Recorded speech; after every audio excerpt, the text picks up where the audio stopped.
warahmatullahi wabarakatuh. Selamat pagi anak-anak, bersama Ibu Dede Handayani. Anak-anak, Ibu berharap semoga kalian semua tetap semangat ya mengikuti pembelajaran hari ini.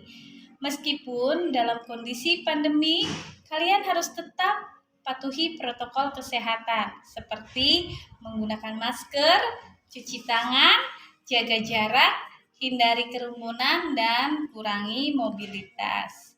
Nah, pada pertemuan keempat, materi yang akan Ibu sampaikan adalah tentang prosedur berkarya seni lukis dengan berbagai bahan. Baik anak-anak, sebelum kita mulai belajar, biasakan terlebih dahulu kita berdoa. Yuk kita berdoa bersama-sama. Berdoa dimulai. Doa sebelum belajar. Bismillahirrahmanirrahim. Raditu billahi rabba wa bil islami dina wa bi muhammadin nabiyya wa rasula. Rabbi zidni ilman nafi'an warzuqni fahman waj'alni minas solihin. Artinya, dengan menyebut nama Allah yang Maha Pengasih lagi Maha Penyayang, saya rela Allah Tuhanku, Islam agamaku, Muhammad nabiku, dan utusan Allah. Ya Allah, tambahkanlah kepadaku ilmu yang bermanfaat.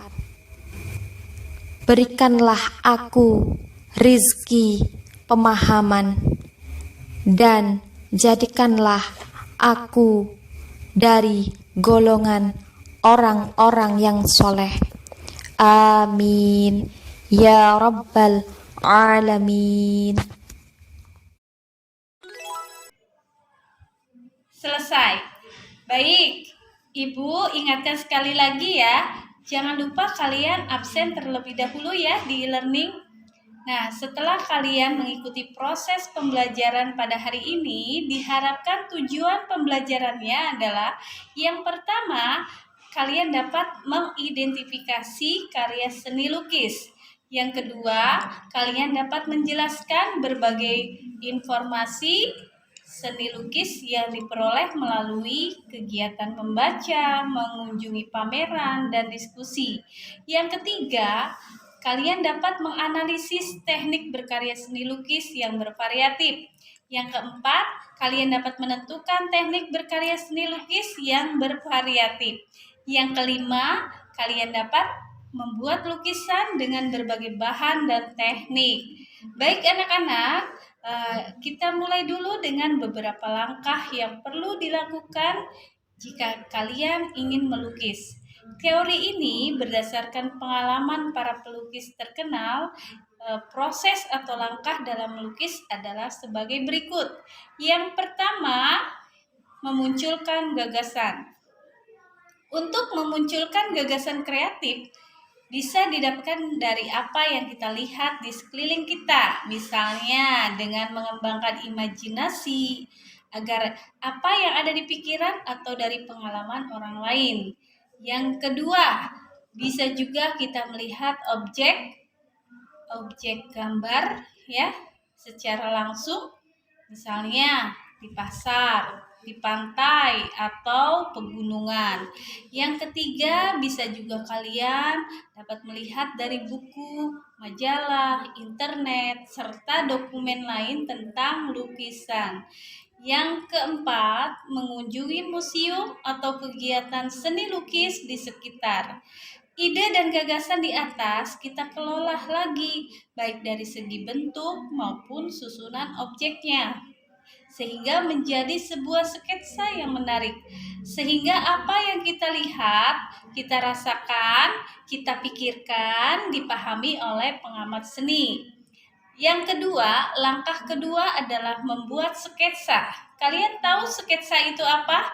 Sketsa adalah gambar awal yang dijadikan atau dibuat lukisan. Sketsa inilah yang kemudian diselesaikan menjadi sebuah lukisan yang sempurna. Sketsa biasanya hanya berupa goresan global, tidak mendetail. Dari sketsa yang kita buat akan tergambar apa yang kita ungkapkan. Yang ketiga, menentukan media berkarya, yaitu bahan dan alat. Proses ini adalah untuk media yang kita gunakan. Misalnya, sebelum menggambar, kita harus sediakan dulu kertasnya, karton, manila, pada larang, atau hanya kertas HVS. Yang kedua, kita bisa juga menggunakan tembok, dinding, papan, dan media yang lebar lainnya.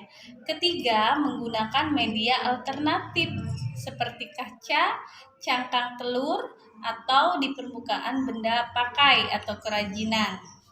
Yang keempat, media lain bisa juga kita menggunakan cat minyak, cat akrilik, cat tembok, rayon, atau pastel. Dalam berkarya seni ini, media, alat, dan bahan juga bisa menentukan proses dan teknik berkarya seni. Sehingga hal ini harus direncanakan. Langkah keempat yaitu menentukan teknik. Di dalam seni lukis ada beberapa teknik anak-anak yang bisa kita gunakan dalam melukis. Di antaranya, satu, ada teknik akuarel. Teknik akuarel atau warna transparan. Yang kedua, ada teknik plakat. Teknik plakat ini sapuannya agak tebal ya, sehingga warnanya tegas dan tebal. Yang ketiga adalah teknik goresan ekspresif dengan menggunakan kuas, jar, atau pisau palet. Yang keempat ada teknik tebal dan bertekstur atau bertekstur warna. Kelima di sini teknik timbul atau disebut juga mozaik. Langkah yang kelima adalah mewarnai dan menyempurnakan lukisan. Setelah selesai sketsanya, tahap melukis yang sebenarnya kita jalankan sesuaikan dengan rencana anak-anak dan teknik yang disiapkan dari awal. Tahap terakhir adalah menyelesaikan lukisan sketsa yang telah kita buat, yaitu dengan mewarnai sketsa dengan goresan tipis pada objek positif dan latar belakangnya negatif. Kemudian menyempurnakan lukisan dengan kontur, penyinaran, spotlight, penegasan, dan penentuan gelap terang. Namun, tidak semua langkah jadi acuan anak-anak karena proses melukis dengan menggunakan bahan yang satu dengan yang lainnya tidak sama, sehingga teknik yang digunakan untuk membuat karya seni ini merupakan wujud ekspresi dari suatu ide atau gagasan. Ide adalah hasil pemikiran yang berawal dari suatu inspirasi atau imajinasi. Gambaran yang tertangkap melalui ruang imajinasi seseorang dapat diwujudkan dalam bentuk karya seni. Kita dapat menggali ide untuk berkarya seni dengan membuat lukisan menggunakan media kanvas dan cat minyak. Baik, anak-anak, dari pembelajaran kali ini dapat kita simpulkan bahwa di dalam prosedur berkarya seni lukis ada beberapa langkah yang perlu kalian lakukan. Yang pertama, masih ingat tidak tadi apa yang barusan Ibu sampaikan? Yang pertama adalah memunculkan gagasan. Kedua, membuat sketsa. Yang ketiga, menentukan media karya, bahan, dan alat. Yang keempat, menentukan teknik. Dan yang terakhir, mewarnai dan menyempurnakan lukisan. Sketsa adalah gambar awal yang dijadikan atau dibuat lukisan. Nah, ada beberapa teknik coba yang dapat digunakan dalam media melukis. Tekniknya ada berapa? Masih ingat tadi yang barusan Ibu sampaikan? Ada 5 ya anak-anak. Coba sebutkan. Yang pertama apa? Teknik akuarel. Yang kedua, teknik plakat. Yang ketiga, ada teknik goresan ekspresif dengan menggunakan jar, kuas, atau pisau palet. Yang keempat, ada teknik tebal dan bertekstur. Yang kelima adalah teknik timbul atau mozaik. Nah, tahap terakhir dalam menyempurnakan dan menyelesaikan lukisan, sketsa yang telah dibuat. Apa saja coba anak-anak setelah selesai lukisannya yang kita buat? Kita beri warna sketsa dengan goresan tipis ya. Kemudian menyempurnakan lukisan dengan kontur penyinaran, spotlight, penegasan, dan penentuan gelap terang. Oh ya anak-anak, jangan lupa ya kerjakan soal latihannya di e-learning.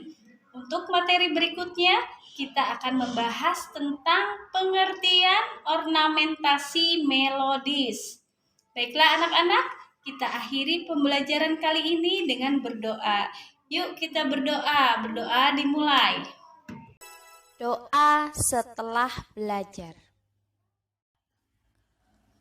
Allahumma inni istaudi'uka ma 'allamtanihi fardudhu ilayya 'inda hajati wala tansanihi ya rabbal alamin.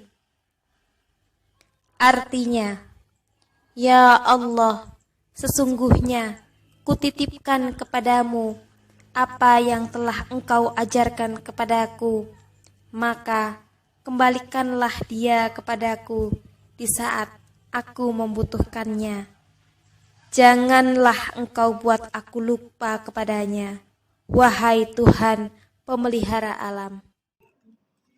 Selesai. Wabillahi taufik wal hidayah. Wassalamualaikum warahmatullahi wabarakatuh.